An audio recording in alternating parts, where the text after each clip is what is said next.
Hello, hello. It's about that time where we start. Welcome to Sun and Moon's Yoga YouTube channel. We're here every weekday morning, 10 o'clock to 10:30 Eastern Standard Time. I'm here on Fridays at 10.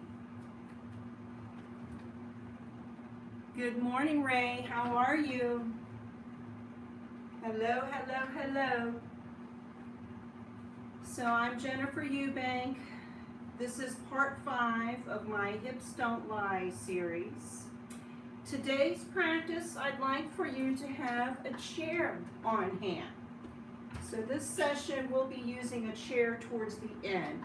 And this is just my dining room table chair, good and sturdy, and keep it nearby so you can get it towards the end. And let's start in a standing position in this session. And bring your hips a little bit wider than hip width distance apart. And just start to sway and shift your weight from side to side with your legs straight and your belly drawn in and your chest lifted. The small of your back is slightly curved. We're just honoring our natural shape here as we shift from side to side, and we'll start to waken up our hip joints. And as they become a little bit more lively, maybe you want to start to bring the feet a little bit wider and maybe turn them out a little bit. And maybe put your hands on those hip crests, the ilium. That's the part of the bone that we talked about in past sessions. And we'll just go from side to side, bending your knee as you go, picking up this movement, turning it more into side lunges. So our hands are on our hip crests, the ilium. Reach around and find your sits bones and press into those sits bones. They're part of your hips as well. And then the front, you've got the pubis bones. So you've got this very complex structure here, this hip bowl here. So because it's such a multi-dimensional bone structure, then you know there are a lot of ligaments and joints and tendons that are part of this mix. So very, very complex. So we want to go easy and honor your range of motion. So don't push it. And maybe you want to start to bring your upper body into it a little bit more. You can start to pick up the arms and sway.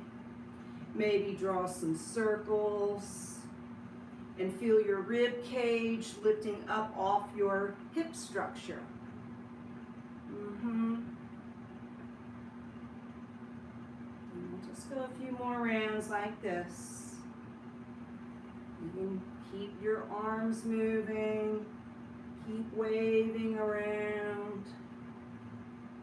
Make it big if it's there for you. Honor your range of motion. Breathe nice, smooth breaths as you do this. Waking up not just the hip joints, but everything that's related. Maybe have the arms down some. And at some point, maybe you'd like to come down and bring your hands on the floor and do this kind of lunging. And you could always grab a block. So if you want more of a challenge, you can do a deeper lunge. And make sure that you keep your feet nice and grounded and rooted, and that you're not landing unevenly in the feet. They're nice and rooted, and we're not caving the insteps as we come into the side here, because the structure of the feet stabilizes those hips. Come up a little bit more. And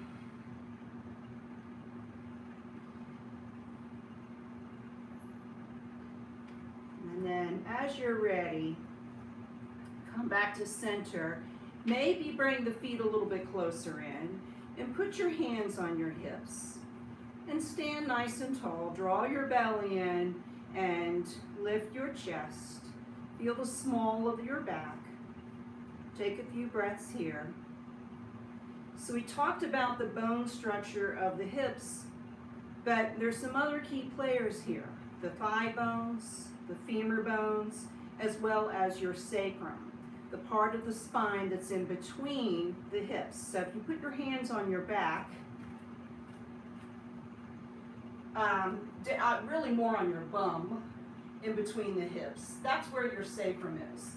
So your hips are joined into your sacrum as well. So we've got lots of joints, lots of tendons, lots of things to wake up. Let's stand nice and tall. And let's bring your arms out to the sides. And then let's bring the arms up to a T position. And let's just do a little bit of just gentle work and notice the relation between the shoulders and the hips and the elbows and the hips. Now touch a knee and then come up and touch the other knee and come up. And now touch an ankle and come back up and the other ankle and back up. So we start small, touch each shoulder joint. Keep the legs strong and the arches lifted in the feet.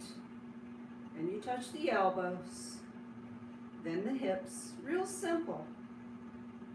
Nothing real major here, but it gets a little bit more complex as we start to reach for other joints.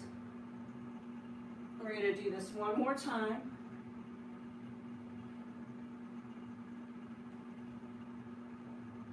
And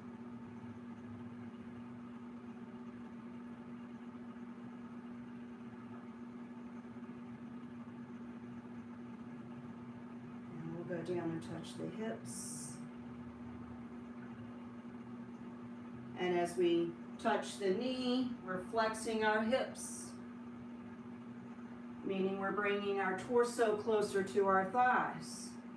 Same with this motion. Our hips have 6 different motions. We're flexing as we come forward. This is flexing our hips. Come all the way down, bring your hands down, drop the head, root the feet, lengthen the legs, widen those hip joints, maybe soften and bend those knees a little bit. And then when you're ready, root into the feet and lift halfway up. And then root into the feet and lift all the way up. Back into your mountain position. And let's go into a more traditional mountain. And stand here for a couple of breaths. And just notice what's going on in your hips. Hopefully they're feeling a little bit more agile, a little bit more fluid. So this is flexing our hips. This is extending our hips. And then as we bring our leg away from the midline, we're abducting our hips. And as we bring the leg towards the midline, we're adducting. So abducting, adducting. And then we can also, of course, rotate our hips internally and externally. So those are the 6 different movements. Flexion, extension, abduction, adduction, and then an external rotation and an internal rotation. And all of our yoga poses have some combination of those movements. So today I want to work mostly with flexion, and this is where the chair will come in handy. So bring your chair to your mat and bring it towards the end, and make sure both sets, all four legs are on the mat, and stand behind your chair, and then step one foot back and root it onto the floor and bend your front knee. And as you root that back foot and that back leg, perhaps you can bend the front knee a little bit more. Keep this back leg nice and active as the front knee bends. We're in a nice little lunge here, and you can bring the heel off the floor and bring it down a couple times. And really stretch out that hamstring in the back. Hamstrings are very closely related to our hip joints and our hip bones. And the more open and long our hamstrings are, the more our hips are going to cooperate. So let's bring that foot up a little bit and then bring it forward and march it out a little bit, and then take the other foot back and root it into the floor as you bend the front knee. And you may want to turn that back foot out just a little bit to honor what's needed in your hip in this straight leg. So we don't want to square our hips. We want the hips to be able to go where they're going to naturally go. This hip is this way, that one is more that way. So I need to turn my foot to accommodate that. We talked about that in our last session. So let's go ahead and come up and down a few times. I didn't do that. And then as you're ready, step forward. And then let's do it again on either side. So go ahead and step that back foot back, and then pivot the foot, and root both feet into the floor as you bend that front knee. So now we're into this low lunge again. And go ahead and take your arms off the chair. And as you're ready, lift those arms up. And as you lift the arms up, notice you might feel a little pinch here. Keep this back leg really strong to protect that hip. And then we can come down and straighten, and then bring your hands to the chair, and then come forward. And get a nice hamstring stretch in your front leg, as well as the back leg, but you really feel it more in the front leg. And then keep both feet evenly rooted in the floor as you come up. Lift that back heel and step forward. And then we'll do it on the other side. Step the foot back, pivot it. Make sure there's width between the left and the right side, giving you a good strong base. Your hips are apart, so the feet are apart. And you can keep the hands on the chair as you bend that front knee, and as you're ready, you can lift those arms up. This is a different way to explore your warrior pose, your warrior one. And then let's go ahead and bring those hands down, and then straighten that front leg and hinge at the hips evenly and come forward. And as you hinge at the hips, the front hip wants to kind of reach towards the back, and the back hip wants to reach towards the front, kind of keeping the hips in order.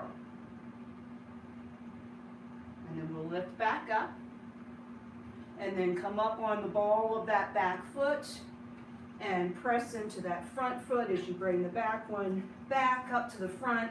And then let's march it out a little bit. And from here, let's step back and do a downward facing dog on our chair. So it can start as more like a half fold. It feels like a half fold. You're hinging at the hips. You're flexing those hips to bring your chest down towards your legs. And then as you're ready, root into your feet and use that chair to come back up and step up. Come back into mountain for a couple of breaths. And stand in mountain and notice what's going on in your hips as you continue to stabilize them, strengthen them, and open them all at the same time. And we'll do that again. Another down dog. This time, let's bring the feet a little bit wider and bend the knees and straighten. And put a little bit of motion. The head should be parallel with the floor or maybe even dropped all the way down. That's more like a dog when you drop the head, and it's more like a half fold when you have the head in between the arms, face parallel to the floor. Bending the knees and straightening can help you find that length in those hamstrings and find that width in your hips. Flexing our hips. And as you're ready, root the feet, bend the knees, and then let's lift back up. And then come into mountain pose. And stay here for just a couple of breaths. Notice what's going on. Feet under the knees, knees under the hips, hips under the shoulders, shoulders over the hips, hips over the knees, knees over the ankles. Draw the belly in and lift the sternum. Relax the shoulders, relax the hips and knees, and keep your face soft. And then let's do one more chair dog. So it's important that you're standing far enough away so that you can get the length in the arms and the length in the spine. So if you're too close to the chair and your arms are bent, that will limit. So honor your range of motion, honor any limitations you have, but see if you can add a little bit of challenge and find your edge and approach that edge respectfully and quietly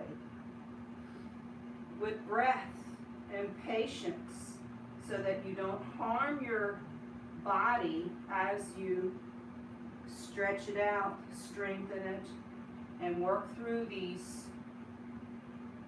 challenges. And then let's go ahead and come up.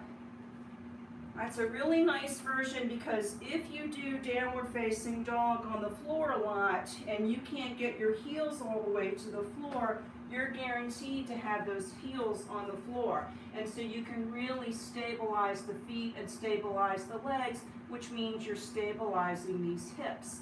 And you're also not putting pressure on your wrists, your elbows, and your shoulders.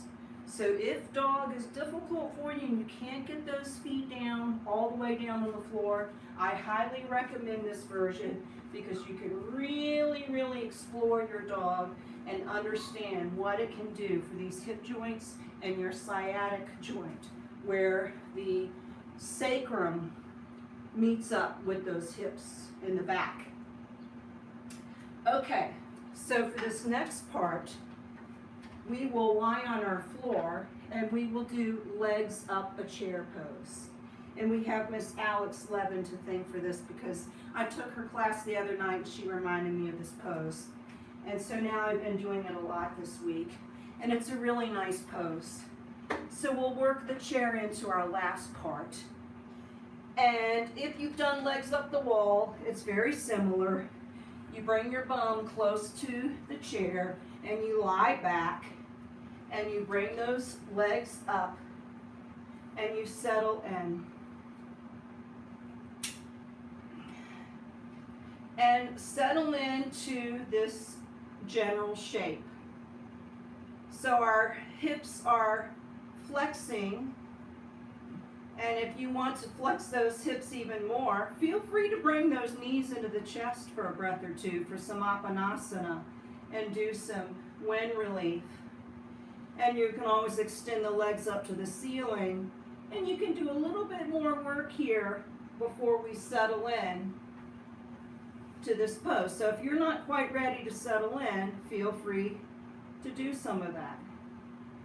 Flexing the hips and bringing those knees closer in, and maybe rotating them out a little bit. Abducting them by bringing them away from the midline, and adducting, bringing them back into the midline.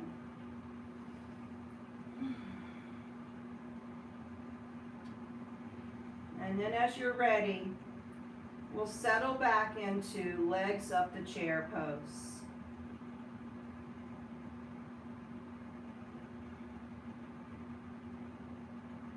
And as you settle into this pose,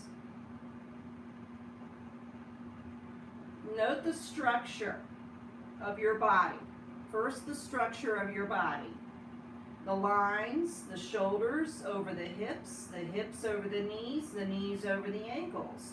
Those lines are still intact. We've simply flexed our hips to bend the knees and bring things a little closer in. But we still have those lines honored in our legs up the chair pose. And note the connection that the legs have with the chair. Feel the calves on the chair. Feel the legs kind of propped up against the chair. You're probably feeling some of the chair along the backs of the thighs here. Depends on what kind of chair you have and what body type you have, because everybody's hips are different. Everybody's structure is different. And notice the foundation underneath your torso. Your hips are on the floor.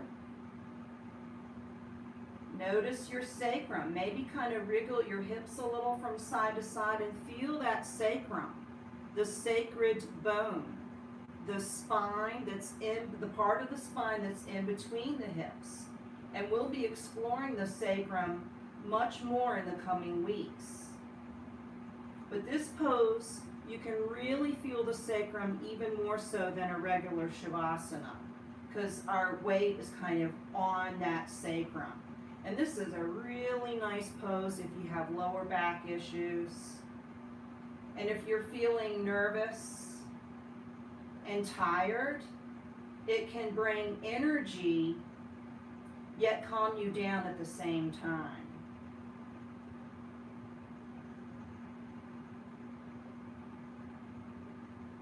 And I will leave you at this pose. So if you would like, you can stay in this pose for another minute, another 10 minutes, maybe a half an hour, maybe all day. I don't know, it depends. But you're welcome to stay right here.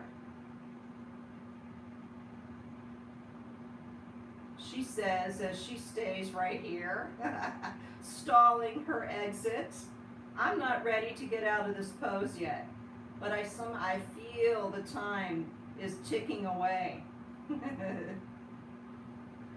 So again, if you want to stay here, stay here. Notice the organization of the body. Notice how the breath can help bring space and order to your body. Deep inhales and deep exhales. Smooth breathing. And if you're ready to come down, if you'd like, you can bring the knees into the chest again. Or you can simply come to the side and lift up using your top arm and your connection to the earth. Brace yourself against the earth. Use the stability of the earth and the stability of your body and your patience and your breath to bring you up to a seated position. Again, if you want to stay on that chair, stay there.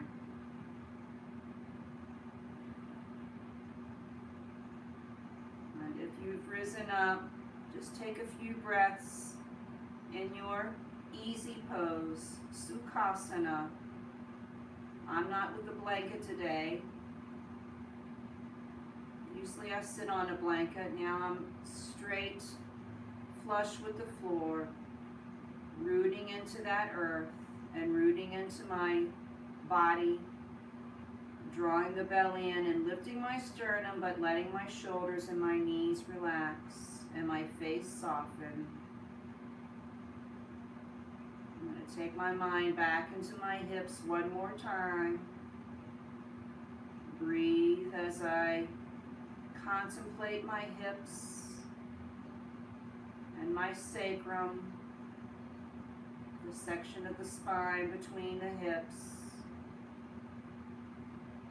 As I inhale, I feel length in my spine. As I exhale, I feel width in my sacrum and my hips.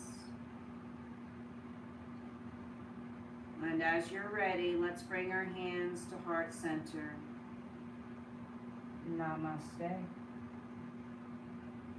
And thank you so much for joining us for this session. Again, we're here every morning, 10 o'clock, every weekday morning, 10 o'clock Eastern Standard Time for about 30 minutes. I'm Jennifer Eubank, and I'm here every Friday, and hope to see you next week. And we'll talk a little bit more about the sacrum next week. So thank you so very much, and may peace and happiness be with you and yours. Thank you so much.